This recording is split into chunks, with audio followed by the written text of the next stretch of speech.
Will the sponsor yield? Will you yield, Ms. Nolan? Ms. Nolan yields.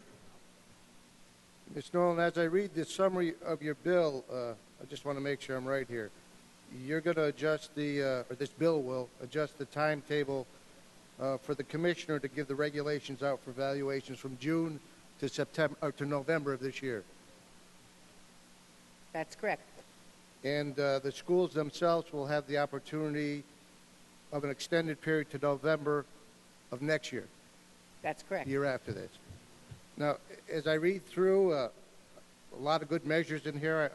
I like what you're trying to do, especially the evaluation of the comprehensive parts of the questions. Is there anything, and I agree with you on curriculum. As an ex-teacher, I don't think legislators should be involved with putting curriculum into schools or adjusting it or having a specific say about what the curriculum should be. But I do think all the research shows, in terms of evaluating teachers in its relationship to the percentage of the standardized tests, that they can impact the development of kids in their either positive going forward on a test or losing some credibility on tests, up to 14%.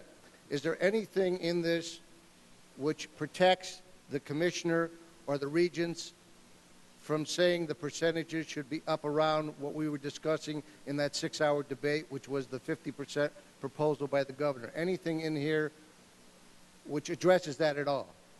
No. So it still can be a 50% evaluation that will come from the commissioner in terms of a part of the regulation. The legislation is clear in giving direction and oversight to the Board of Regents. I don't believe that our role here is to micromanage a multi-billion-dollar agency that is charged with the responsibility of educating 3 million children through the 690-plus districts that administer education and that have a direct say, because we believe in local control, working with families and children and teachers. And so, no, we did not do that, and frankly would think that it was ill-advised to overly micromanage the department. Yeah, I agree with you on micromanaging. I think my larger part of the question is, do you really think a standardized test reflects the competency of an educator when we have high-need, low-wealth districts, districts with high wealth who have parents who are engaged and involved with kids? We have districts with poverty. We have districts with parents who have addiction. We have districts with parents that are not teaching discipline to their kids. And then there's a potential here, and I'm not talking about the curriculum, because the curriculum can be good for all the kids, but suggesting that these kids can learn at a level when they're not engaged, because teachers are not parents.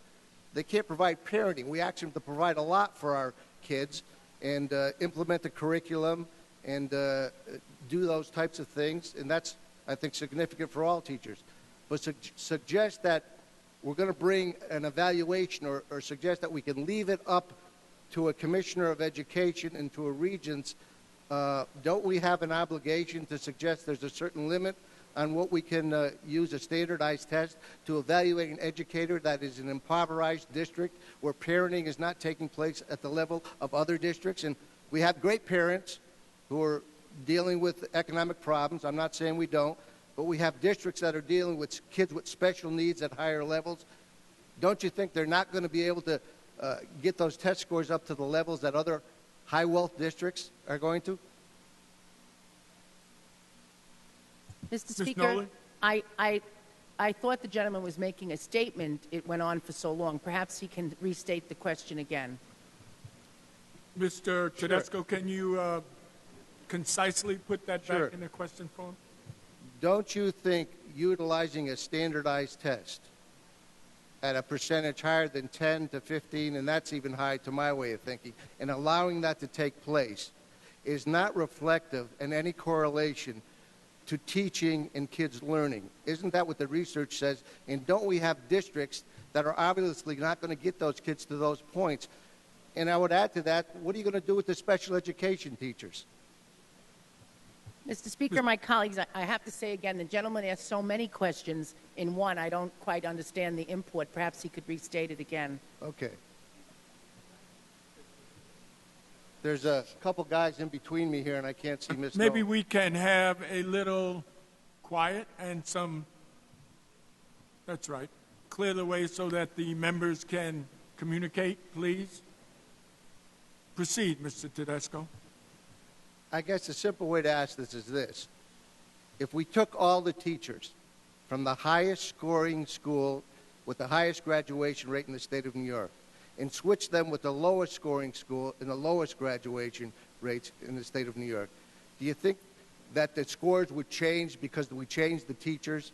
Don't you think there's outside environments that impact education and that scores are going to be different based on the challenges that teachers have? I don't think I can answer a hypothetical question, Mr. Speaker. Do you really believe that's a hypothetical question? You don't believe we have diverse school districts with poverty and kids with special needs overwhelmingly compared to other districts in other parts of the state? I don't think I understand the gentleman's question. Maybe he can restate it.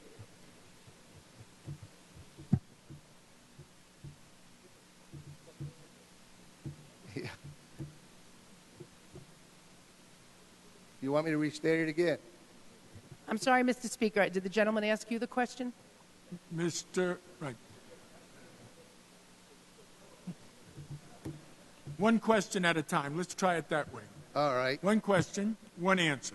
Or Ms. Nolan can always not yield if you so choose. Let's see if we can agree on this. There are educators in school districts which have heightened challenges compared to other districts across the state. Would you agree with that, Ms. Nolan? I'm not sure the question is relevant to the legislation before us, Mr. Speaker. So you don't want to answer the question.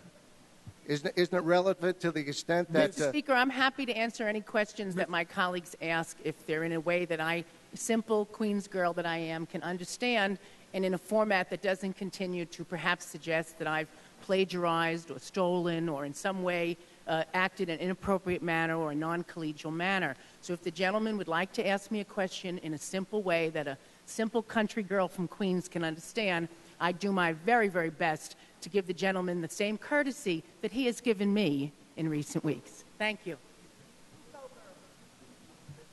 Ms. Nolan, I think you protest too much. I never mentioned anything about Mr. plagiarism. Speaker, I haven't protested in any way. I'm happy to answer the gentleman's questions on the legislation. Okay, let's move on to BOCES and BOCES students. Is there anything in here which provides them an opportunity to graduate without taking the same Common Core tests and the same Regents tests that all general school kids are going to be taking? The legislation speaks to a wide variety of issues. I'm sure if the gentleman reads the bill, he'll be able to ascertain that. There are a number of advisory boards that are considered in this bill that I'm sure will make recommendations that will impact BOCES students as well. I've had the great good fortune to work with Mr. Brindisi and our colleagues in a hearing on BOCES, and will continue to work very closely on that issue. Okay, thank you, Mrs. Nolan. On the bill. On the bill, Mr. Mr. Speaker, I Tedesco. prefer Ms. Excuse me? I prefer Ms. or Assemblywoman. Thank you. Certainly. Ms. or Assemblywoman Right. Nolan. Mr. Speaker, Hard to say Assemblywoman Nolan. It's really not. Thank you, Assemblyman. Thank you, Mr. Speaker. Assemblywoman Nolan, thank you. Mr. Tedesco bill, on Mr. the bill. This is a two-way street. Respect is a two-way street. Thank you, Mr. Speaker. Mr. Morelli. Thank you, Mr. Speaker. If we could just everybody cool their emotions. I think the point's been made. If we could go to the next speaker and move On the us bill, along. Mr. Speaker. Mr. Tedesco is on the bill. Ms. Cohen, is that fine? Fine. Mr. Tedesco on the bill. Well, the one thing that was truthful that we just heard is that respect is a two-way street. And we should be respecting our educators in our schools in the state of New York. And to suggest that we spent 6 hours debating a bill not too long ago in which we did nothing to protect our educational system or our educators from the attack on them, which suggests that every school and every kid learns the same way, one size fits all, and no matter where you teach a school or teach a class, whether you're an arts teacher, a BOCES teacher, a special education teacher, whether you're in a district that has a lot of poverty or a high wealth district, there's one test that fits everybody. And when they take that test, they're going to use that test to evaluate their teachers potentially up to 50% for their effectiveness. Now, that's totally inappropriate. This bill is silent on that. We were silent on it when we did the education bill. That's why many of us in this room voted against that. And I think there's a guillotine hanging over the educators across this state. And you may have given them another year before that guillotine comes down and chops their head off, but you're not being fair with them. There should be a limit on how much you can use a standardized test, whether it's a Common Core test or any standardized test, to evaluate an educator in the state of New York. And it probably should be 5% or less. It shouldn't even be 15%, and it certainly shouldn't be 50%. So I'm going to support this bill because Ms. Nolan, Assemblywoman Nolan, has done some very good things in this bill. We should be evaluating those test questions in those tests that we're giving to our kids. And they should be minimized in terms of the number of hours. But we also should not be reflective of the fact to suggest that that one test, when a kid shows up on that day and happens to have a bad day or is not a good test taker, we're going to reflect that in how we evaluate a teacher up to 20, 30, 40, or 50%. I think that's an important aspect of what we want to do to make sure education moves forward in a positive way. So I thank you, Mr. Speaker, and I thank Ms. Nolan for the opportunity. Thank you, Miss.